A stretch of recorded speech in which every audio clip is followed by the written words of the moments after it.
충격적인 사실이 밝혀졌습니다. 북유럽 강국 스웨덴에서 온 부부가 딸이 정착한 한국에서 믿을 수 없는 경험을 했다고 합니다. 평생을 선진국이라 자부하던 그들이 한국에서 보낸 단 일주일 만에 60년 넘게 쌓아온 가치관이 완전히 뒤흔들렸다고 하는데요. 스웨덴 부부는 왜 한국을 세상에서 가장 따뜻한 곳이라 부르게 되었을까요? 딸을 머나먼 나라에 홀로 보낸 부모의 마음마저 완전히 바꿔놓은 그 놀라운 이야기, 지금 시작합니다. 겨울 하늘은 유난히 맑았고 창문 너머로 보이는 한국의 첫인상은 바다와 산이 어우러진 평화로운 풍경이었습니다. 비행기가 서서히 고도를 낮추며 인천 상공에 진입하는 순간 창밖으로 바다 위에 놓인 거대한 다리가 눈에 들어왔죠. 마치 바다 위를 걷는 듯한 착각이 들 정도로 웅장했습니다. 저는 스웨덴 글로벌 정보기술 기업 서울지사에서 근무하는 엘리사 요한손입니다. 오늘은 특별한 날이었습니다. 제가 한국에 온 지 3년 만에 처음으로 부모님을 맞이하는 날이었죠. 인천공항 도착장에서 기다리는 동안 가슴이 두근거렸습니다. 부모님께서 한국이라는 나라를 어떻게 느끼실지 걱정 반, 기대 반이었습니다. 도착 시간보다 30분이나 일찍 게이트를 빠져나오시는 부모님의 모습이 보였습니다. 14시간의 긴 비행에도 불구하고 입국 심사가 생각보다 빨리 끝난 모양이었죠. 아버지 올라프는 피곤해 보이셨지만 어머니 카리는 여전히 활기찬 모습이었습니다. 저는 두 팔을 벌려 달려가 부모님을 꼭 안아드렸지만 두 분의 시선은 이미 공항 내부를 향해 있었죠. 천장에서부터 바닥까지 이어지는 거대한 미디어월의 계절의 변화를 담은 영상이 흐르고 있었습니다. 백색 소음만 가득한 여느 공항과 달리 마치 숲속을 거니는 듯한 편안함이 느껴졌죠. 수화물은 어디서 찾지? 아버지가 물으셨습니다. 벌써 도착해 있을 거예요. 여기는 짐이 승객보다 먼저 준비되어 있는 경우가 많아요. 제가 자랑스럽게 답했고 실제로 수화물 벨트 위에는 부모님의 가방이 이미 돌고 있었습니다. 아버지는 고개를 끄덕이며 감탄했죠. 입국장을 빠져나오는 동안 어머니는 주변의 질서 정연한 모습에 연신 감탄사를 내뱉으셨습니다. 줄을 서서 기다리는 사람들, 조용하게 안내하는 공항 직원들, 그 어디에도 소란스러움은 없었죠. 공항에서 나와 주차장으로 향하는 길, 저는 부모님께 한국에 대한 이야기를 들려드렸습니다. 아버지는 천장의 구조물을 유심히 살펴보셨고 은퇴한 토목공학자답게 건축물에 대한 호기심이 가득하셨죠. 인천공항이 세계 최고의 공항으로 여러 번 선정되었다던데 이제 왜 그런지 알겠구나. 아버지가 말씀하셨습니다. 차를 타고 서울로 향하는 길, 새로 개통될 제3연육교를 지나는 순간 아버지는 탄성을 내질렀습니다. 다리가 아니라 예술작품 같아. 스톡홀름 공항도 좋지만 이 정도면 공항이 아니라 하나의 작은 도시라고 해도 되겠는데? 아버지가 감탄하며 말씀하셨고 어머니는 조용히 제 손을 잡으셨습니다. 이곳에서 잘 지내고 있는 것 같아 보기가 너무 좋네. 부모님은 아직 모르셨습니다. 이제부터 마주할 진짜 한국은 이보다 훨씬 더 따뜻하고 놀라울 거라는 것을요. 그리고 저는 그 모든 순간을 함께 나눌 수 있어 가슴이 벅차올랐습니다. 태어나고 자란 스웨덴을 떠나 한국에서 새 삶을 시작한 제 선택이 이제야 부모님께 진심으로 이해받을 수 있을 것 같았죠. 서울 강남의 한 오피스텔 단지 앞에 차를 세웠습니다. 바람이 매섭게 부는 한국의 겨울이었죠. 저는 설렘으로 가득 찼습니다. 부모님께 제 생활 공간을 보여드릴 생각에 마음이 들떴죠. 겉으로 보기에는 평범한 신축 건물처럼 보였을 테지만 이곳에서의 삶이 얼마나 특별한지 부모님께 꼭 보여드리고 싶었습니다. 여기가 제가 사는 곳이에요. 제가 현관문 앞에 서서 말씀드렸고 디지털 도어락에 지문을 대자 문이 자동으로 열렸죠. 문을 열고 안으로 들어서는 순간 부모님은 거의 동시에 발걸음을 멈추셨습니다. 바깥의 추위가 무색하게, 집안은 포근한 온기로 가득했죠. 차가운 겨울 바람을 맞으며 걸어왔던 몸이 순식간에 녹아내리는 듯 했습니다. 아버지는 신발을 벗으며 무심코 맨발을 바닥에 올려놓으셨고 그 순간 놀란 표정으로 발바닥을 내려다보셨죠. 어머니도 조심스럽게 발을 디디며 바닥의 온기를 느끼셨습니다. 이건 대체 무슨 원리지? 난방이 아니라 땅이 스스로 따뜻하게 숨쉬는 것 같은데. 아버지가 놀라움을 감추지 못하며 말씀하셨고 저는 미소를 지으며 설명했죠. 온돌이라고 해요. 한국의 전통 난방 방식인데 바닥 아래로 뜨거운 물이 흐르는 시스템이에요. 여기서는 겨울에도 발끝부터 마음까지 포근해지죠. 어머니는 손바닥으로 바닥을 쓸어보시더니 감탄하셨습니다. 이런 방식은 처음 경험해보는구나. 스웨덴의 라디에이터와는 전혀 다른 느낌이야. 이건 단순한 따뜻함이 아니라 따뜻함 속에 배려가 담겨 있는 것 같아. 거실로 안내하며 집 안을 보여드렸죠. 현관에서 이어지는 작은 공간이었지만 모든 것이 효율적으로 배치되어 있었습니다. 거실 조명은 자연광에 맞춰 부드럽게 밝기가 조절되고 있었고 공기청정기는 자동으로 실내 공기를 정화하고 있었죠. 여기는 생활하기 정말 편리하게 되어 있네. 모든 것이 사람을 배려하는 느낌이야. 어머니가 주방 쪽을 둘러보며 말씀하셨고 주방 한쪽에는 특별한 냉장고가 자리 잡고 있었죠. 제가 직접 담근 김치와 장아찌를 보관하는 김치 냉장고였습니다. 이건 김치 냉장고예요. 한국 사람들은 김치를 보관하는데 특별한 냉장고를 따로 사용해요. 발효식품을 최적의 상태로 보관할 수 있게 해주죠. 아버지는 고개를 끄덕이셨습니다. 식품을 위한 특별한 배려로군. 작은 부분까지 세심하게 생각하는 문화가 느껴지네. 창밖으로는 서울의 겨울 풍경이 펼쳐져 있었죠. 눈이 내리기 시작했고 창가에 앉아 따뜻한 차를 마시며 그 풍경을 바라보는 시간이 특별하게 느껴졌습니다. 어머니는 창가에 앉아 서울의 야경을 바라보시더니 조용히 말씀하셨죠. 이런 따뜻함 속에서라면 어떤 외로움도 이겨낼 수 있겠어. 이제 내가 왜 이곳을 선택했는지 조금은 이해가 된다. 그 말을 들으니 제 마음도 따뜻해졌고 부모님이 제 선택을 이해해 주시는 것만으로도 큰 위안이 되었죠. 스웨덴에서 온 가족이 한국의 온돌방에서 느끼는 이 따뜻함은 단순한 온도가 아닌 마음과 마음이 통하는 순간이었습니다.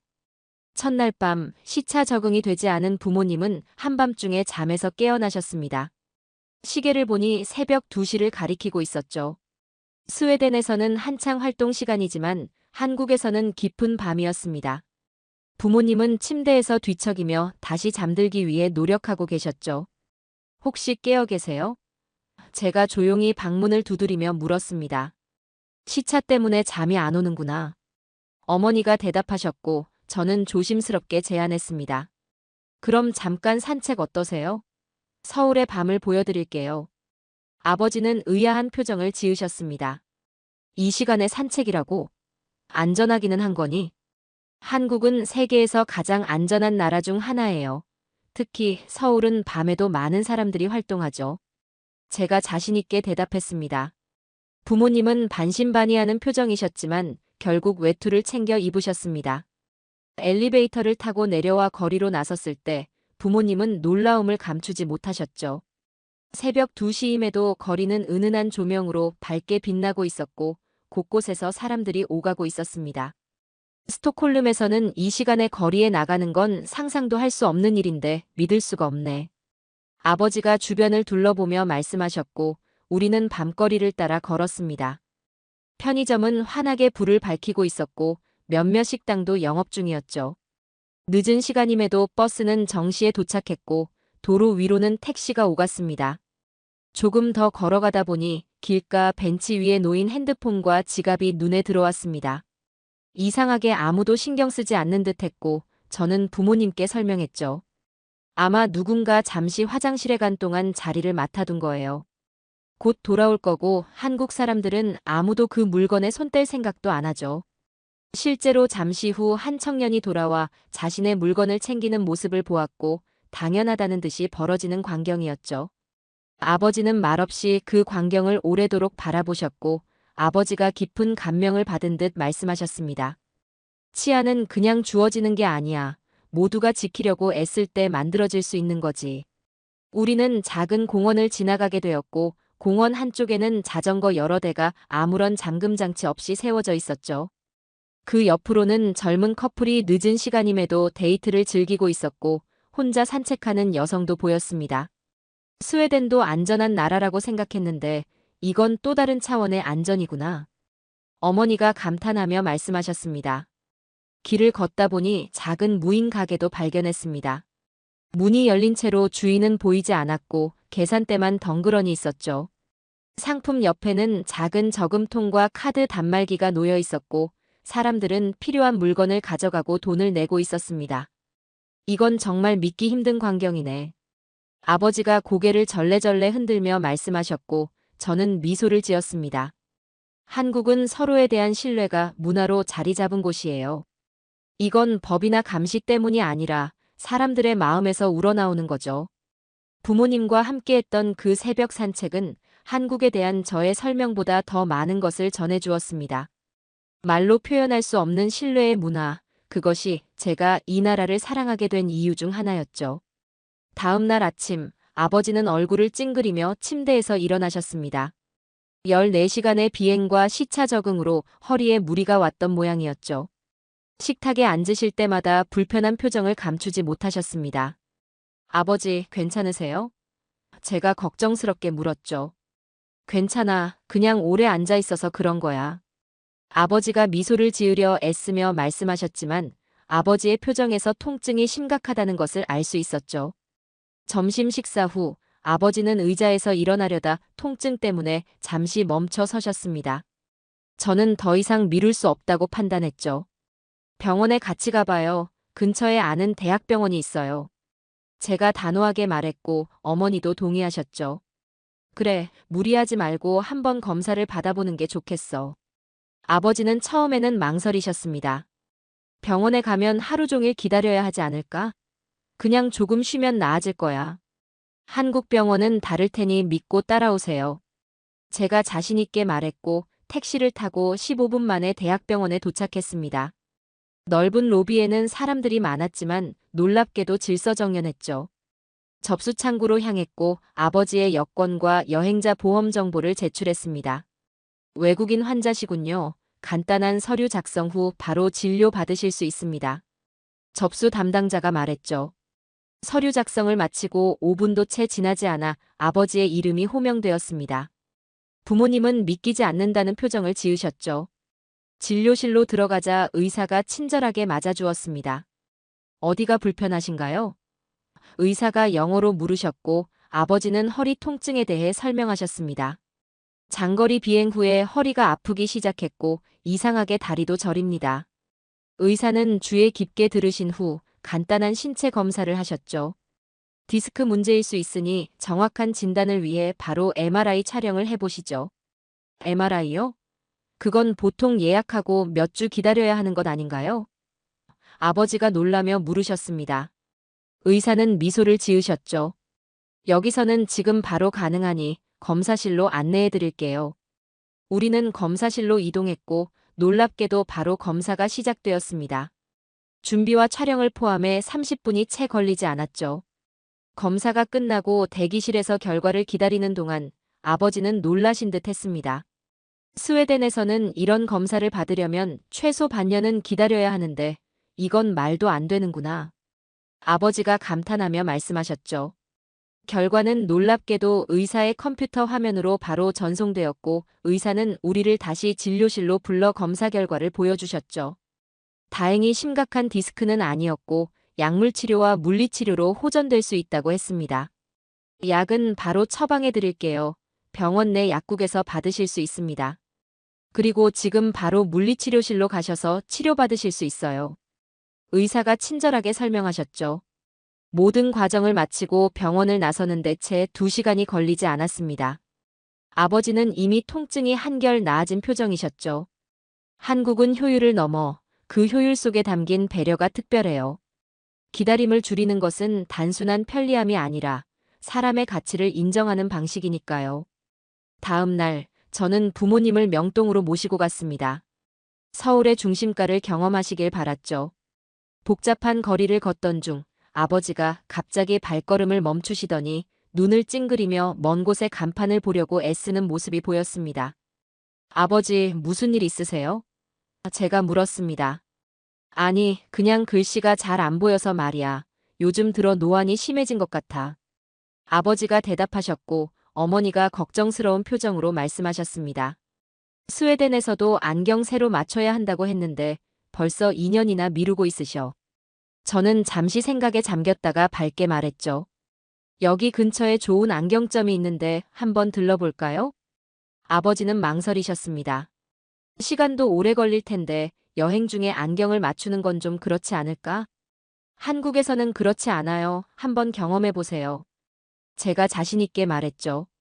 안경점에 들어서자 직원이 친절하게 맞아주었습니다. 외국인 손님임을 알고 영어로 응대해 주셨죠. 간단한 설명 후 아버지는 최신 장비로 정밀 시력 검사를 받게 되었습니다. 이 기계는 각막 두께부터 안구 압력까지 모든 것을 측정할 수 있어요. 노안뿐만 아니라 다른 눈 건강 상태도 확인할 수 있죠. 직원이 설명했고 검사는 놀랍게도 10분 만에 끝났습니다. 결과를 바탕으로 직원은 아버지에게 가장 적합한 렌즈를 추천해 주었죠. 더 놀라운 것은 그 다음이었습니다. 안경은 얼마나 기다려야 하나요? 아버지가 물으셨습니다. 15분 정도 기다려주시면 됩니다. 직원이 대답했죠. 부모님은 서로를 바라보며 놀란 표정을 감추지 못하셨습니다. 스웨덴에서는 보통 안경을 맞추면 일주일은 기다려야 했으니까요. 우리는 카페에서 커피 한 잔을 마시며 기다렸고 약속 시간보다 조금 일찍 안경이 준비되었다는 알림 문자가 왔죠. 가게로 돌아가자 아버지의 새 안경이 깔끔하게 준비되어 있었고 아버지는 조심스럽게 안경을 쓰셨죠. 그 순간 아버지의 얼굴에 놀라움이 번졌습니다. 직원은 미소를 지으며 안경이 잘 맞는지 세심하게 확인했죠. 태의 위치를 조금 조정하고 코받침 높이까지 완벽하게 맞췄습니다. 아버지는 계속해서 주변을 둘러보시며 감탄하셨죠. 이렇게 또렷하게 보이다니 내가 얼마나 흐하게 세상을 보고 있었는지 몰랐어. 아버지가 거울을 보며 웃으셨습니다. 계산을 마치고 가게를 나서는 길, 아버지는 여전히 새로운 시야에 감탄하고 계셨죠. 명동의 화려한 간판들, 사람들의 표정, 심지어 멀리 있는 건물의 글씨까지 모든 것이 선명하게 보인다고 하셨습니다. 서비스가 빠른 것도 놀랍지만 더 놀라운 건 그 과정에서 느껴지는 정성이야. 어머니가 말씀하셨죠. 그들은 단순히 일을 빨리 처리하는 게 아니라 그 안에 진심을 담고 있어. 저는 고개를 끄덕였습니다. 한국의 서비스는 속도만이 아니라 그 속에 담긴 마음이 특별해요. 빠르지만 결코 대충하지 않죠. 오히려 더 세심하게 배려하니까요. 명동 거리를 걸으며 이제 아버지는 더 이상 간판을 보기 위해 눈을 찡그리지 않으셨습니다. 또렷해진 시야처럼 한국에 대한 이해도 점점 선명해지고 있었죠. 명동에서의 쇼핑을 마치고 저는 부모님께 서울의 대중교통을 경험해 보시라고 제안했습니다. 택시보다는 지하철이 서울의 진짜 모습을 보여줄 수 있을 것 같았죠. 가까운 지하철역으로 향하는 동안 아버지의 새 안경 덕분에 더욱 선명해진 서울의 풍경을 즐기셨습니다. 지하철역에 도착해 에스컬레이터를 타고 내려갔고 지하철 입구에 들어서자마자 부모님은 호기심 어린 눈으로 주변을 살펴보셨죠. 깨끗한 바닥, 밝은 조명, 그리고 질서정연하게 움직이는 사람들이 인상적이었습니다. 교통카드 사용하면 되는데 이걸로 버스도 타고 편의점에서도 결제할 수 있어요. 자동 발매기에서 카드를 구입한 후 개찰구로 향했죠. 그런데 부모님은 갑자기 걸음을 멈추셨습니다. 입구에 문이 없는데 어떻게 표를 확인하는 거니? 아버지가 의아해하며 물으셨죠. 실제로 서울 지하철에는 턱턱 소리를 내며 돌아가는 개찰구가 없었습니다. 대신 카드를 터치하는 단말기만 있었고 사람들은 자연스럽게 카드를 대고 지나갔죠. 여기는 개찰구가 없어요. 모두가 정직하게 요금을 내고 있다고 믿기 때문이죠. 제가 설명했습니다. 검표원도 없잖아. 부정승차를 어떻게 막는 거야? 어머니가 놀라워하며 물으셨죠. 가끔 무작위 검사가 있지만 거의 필요 없어요. 사람들이 당연하게 요금을 내니까요. 부모님은 서로 눈빛을 교환하시다가 카드를 단말기에 대고 지하철 플랫폼으로 내려갔습니다. 플랫폼에는 스크린도어가 설치되어 있었고 열차 도착 시간이 전광판에 정확히 표시되어 있었죠. 와, 여기 벤치는 따뜻하네. 어머니가 벤치에 앉으며 놀라워하셨습니다. 온열 벤치예요. 겨울에는 이렇게 따뜻하게 해주죠. 정확히 예정된 시간에 열차가 도착했고 우리는 열차에 올랐죠. 차내는 놀랍도록 깨끗했고 사람들은 조용히 각자의 시간을 보내고 있었습니다. 어디서나 와이파이가 되는구나.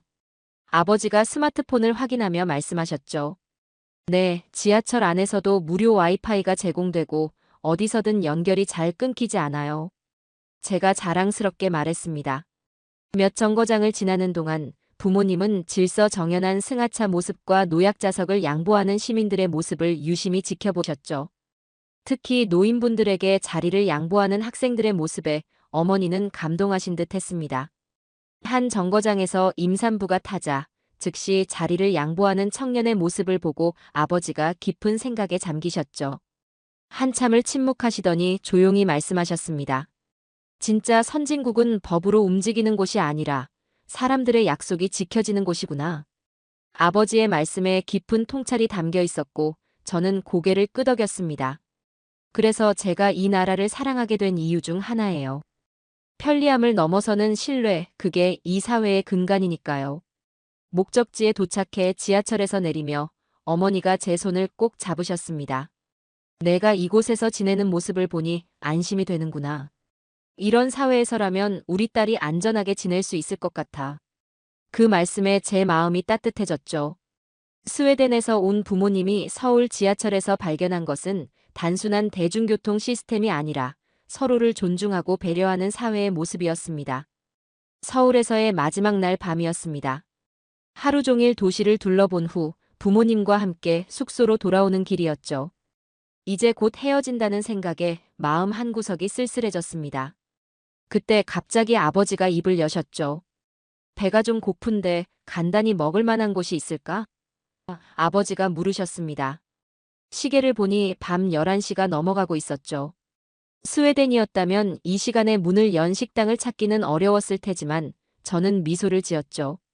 걱정 마세요. 바로 앞에 편의점이 있으니까 거기 가봐요. 한국의 편의점은 엄청 특별해요. 제가 말했습니다. 길모퉁이를 돌자 밝은 불빛의 편의점이 눈에 들어왔죠. 유리문을 열고 들어서자 따뜻한 공기가 우리를 반겼습니다. 밖의 추위가 무색하게 내부는 아늑했죠. 어떻게 이렇게 밤늦게도 문을 열 수가 있니? 어머니가 놀라워하셨습니다. 한국의 편의점은 24시간 열려 있어요. 언제든 필요한 것을 구할 수 있죠. 매장 안을 둘러보니 생각보다 훨씬 다양한 물건들이 진열되어 있었습니다. 신선한 도시락부터 생활용품까지 작은 공간에 일상에 필요한 거의 모든 것이 갖추어져 있었죠. 라면 드셔볼래요? 한국의 편의점 문화를 제대로 경험하려면 라면은 꼭 먹어봐야 해요. 제가 제안했고 부모님은 호기심 어린 눈으로 고개를 끄덕이셨습니다. 저는 컵라면 3개와 핫바 그리고 커피를 골랐죠. 편의점 직원은 친절하게 라면을 데워주었고 우리는 매장 한쪽에 마련된 작은 테이블에 앉았습니다. 이런 공간이 있다니 놀랍구나. 단순히 물건을 파는 곳이 아니라 앉아서 식사도 할 수 있네. 아버지가 주변을 둘러보며 말씀하셨죠. 따뜻한 라면에서 김이 모락모락 피어올랐습니다. 차가운 겨울밤, 뜨거운 국물은 그 자체로 위로가 되었죠. 부모님은 처음 맛보는 한국 라면의 맛에 놀라워하셨습니다. 이렇게 간편하게 이런 맛있는 음식을 먹을 수 있다니 놀랍네. 어머니가 감탄하셨죠. 우리 옆 테이블에는 혼자 공부하는 학생과 일을 마치고 들른 직장인이 각자의 시간을 보내고 있었습니다. 누구도 서두르거나 불편해하지 않았죠. 마치 작은 커뮤니티처럼 느껴졌습니다. 창밖으로는 여전히 사람들이 오가고 있었고 편의점의 밝은 불빛은 마치 작은 등대처럼 길을 밝히고 있었죠. 어머니는 조용히 창밖을 바라보시더니 중얼거리셨습니다. 여긴 단순히 먹는 곳이 아니라 사람을 위한 작은 쉼터 같아. 아버지도 고개를 끄덕이셨죠. 이 나라는 사람을 위한 자리를 일상 속에 만들어두고 있구나. 어디서든 잠시 숨을 돌릴 수 있는 공간이 있어. 저는 미소 지었고 부모님이 제가 느끼는 한국의 모습을 정확히 이해해 주셔서 기뻤죠. 단순한 편리함을 넘어 그 속에 담긴 따뜻한 배려와 사람을 향한 마음을 알아봐 주셨습니다. 늦은 밤 편의점에서의 작은 식사는 단순한 끼니가 아니었죠. 그것은 한국이라는 나라가 지닌 따뜻함과 배려, 그리고 사람을 향한 마음을 가장 잘 보여주는 순간이었습니다. 작은 컵라면 하나에도 담긴 한국의 정성을, 부모님이 느껴주셔서 감사했죠. 한국에서의 마지막 날이 밝았고 창문 너머로 보이는 서울의 아침 풍경이 유난히 아름다웠죠. 일주일이라는 시간이 어떻게 이렇게 빨리 지나갔는지 모르겠다는 생각이 들었습니다. 부모님의 짐을 정리하는 동안 마음 한구석이 무거워졌죠. 짐은 다 챙기셨어요? 제가 침실 문을 두드리며 물었습니다. 응, 거의 다 했단다. 어머니가 대답하셨죠. 방에 들어가 보니 부모님은 여행 가방 앞에 나란히 앉아 계셨습니다. 평소와 달리 두 분 다 조용하셨고 무언가 깊은 대화를 나누고 계셨던 것 같았죠. 무슨 이야기 중이셨어요? 제가 침대 끝에 앉으며 물었고 아버지가 먼저 입을 여셨습니다. 우리가 얼마나 걱정했는지 알고 있니? 내가 한국으로 떠난다고 했을 때 이곳이 어떤 곳인지 전혀 몰랐으니까. 어머니가 이어받으셨죠. 매일 밤 전화할 때마다 내가 괜찮은지 외롭지는 않은지 걱정했단다. 이국 땅에서 우리 딸이 어떻게 지내고 있을지 상상하기 어려웠어. 그 말씀에 제 마음이 따뜻해졌습니다. 지난 3년간 부모님께서 얼마나 걱정하셨을지 미처 생각하지 못했던 것 같았죠. 그런데 이렇게 직접 와서 보니 내가 왜 이곳을 사랑하는지 이해가 된다. 아버지가 진지한 표정으로 말씀하셨고 어머니는 제 손을 꼭 잡으셨죠. 이제는 내가 괜찮을 거라는 확신이 생겼어. 처음에는 낯선 문화, 낯선 언어 속에서 내가 얼마나 외롭고 힘들까 걱정했는데 이제는 그런 걱정이 싹 사라졌단다. 아버지도 고개를 끄덕이셨습니다. 이곳에는 보이지 않는 배려와 신뢰가 있더구나. 내가 매일 아침 일어나 이런 사회 속에서 살아간다는 것이 얼마나 큰 축복인지 이제야 알겠다. 제 눈가에 눈물이 맺혔죠. 그동안 한국에서 느꼈던 모든 감정, 처음에는 낯설었지만 점점 익숙해지며 사랑하게 된 이 나라에 대한 제 마음을 부모님이 완전히 이해해 주셨다는 사실이 너무나 기뻤습니다. 택시를 타고 공항으로 향하는 동안 우리는 서울의 풍경을 조용히 감상했습니다. 여행 내내 보았던 곳들을 지나갈 때마다 각자의 기억 속에서 특별했던 순간들을 떠올렸죠. 인천공항에 도착하고 부모님이 출국장으로 향하기 직전 아버지가 제 어깨를 꼭 잡으셨습니다. 눈시울이 붉어진 채로 말씀하셨죠. 우리는 이제 내가 혼자가 아니라는 걸 알았고 내 주변에는 너를 배려하고 존중해주는 사람들이 있다는 걸 느꼈단다. 어머니는 제 볼을 쓰다듬으셨습니다. 다음에 또다시 올게. 그때는 더 많은 곳을 함께 둘러보자. 이제 걱정 없이 돌아갈 수 있을 것 같구나. 마지막 포옹을 나누고 부모님은 출국장으로 향하셨습니다. 저는 그 자리에 서서 부모님이 보이지 않을 때까지 손을 흔들었죠. 눈물이 나왔지만 그것은 슬픔보다는 안도와 행복의 눈물이었습니다. 며칠 후 어머니에게서 메시지가 왔죠. 스웨덴에 무사히 도착했다는 소식과 함께 비행기에서 어머니가 적으셨다는 짧은 글이 첨부되어 있었습니다. 비행기 창밖으로 멀어지는 서울을 바라보며 생각했단다. 우리 아이가 선택한 이 나라 세상에서 가장 따뜻한 곳이었어. 이제 더 이상 걱정하지 않아도 될 것 같구나. 내가 사랑하는 그곳에서 행복하게 지내다오. 그 메시지를 읽으며 제 마음은 평온해졌습니다. 한국과 스웨덴 두 나라의 거리는 멀지만 이제 부모님의 마음은 그 어느 때보다 제게 가까이 있다고 느껴졌죠. 그날 저는 깨달았습니다. 진정한 사랑과 배려는 국경을 넘어 마음에서 마음으로 이어지는 것이며 한국이라는 나라가 제게 가르쳐준 가장 소중한 선물은 바로 이 따스한 연결의 가치였습니다. 자, 오늘의 이야기는 여기까지입니다. 오늘 우리는 한국의 일상 속에 숨겨진 따뜻한 배려와 신뢰의 문화가 어떻게 타국인의 마음을 움직이는지 살펴보았습니다. 온돌의 따뜻함에서 24시간 편의점의 포근함까지 우리가 당연하게 여기던 일상의 모습들이 누군가에게는 특별한 감동이 된다는 사실을 다시금 깨닫게 되었습니다. 진정한 선진국의 모습은 화려한 외관이 아닌 사람을 향한 깊은 배려와 서로에 대한 신뢰 속에 있음을 스웨덴 부모님의 시선을 통해 확인할 수 있었습니다. 앞으로도 한국의 배려와 정성이 더 많은 이들의 마음을 따뜻하게 감싸길 기대해 주세요. 오늘도 끝까지 함께 해주셔서 감사합니다. 재미있게 보셨다면 구독과 좋아요로 응원해 주세요. 다음에도 따뜻한 이야기로 찾아뵙겠습니다. 감사합니다.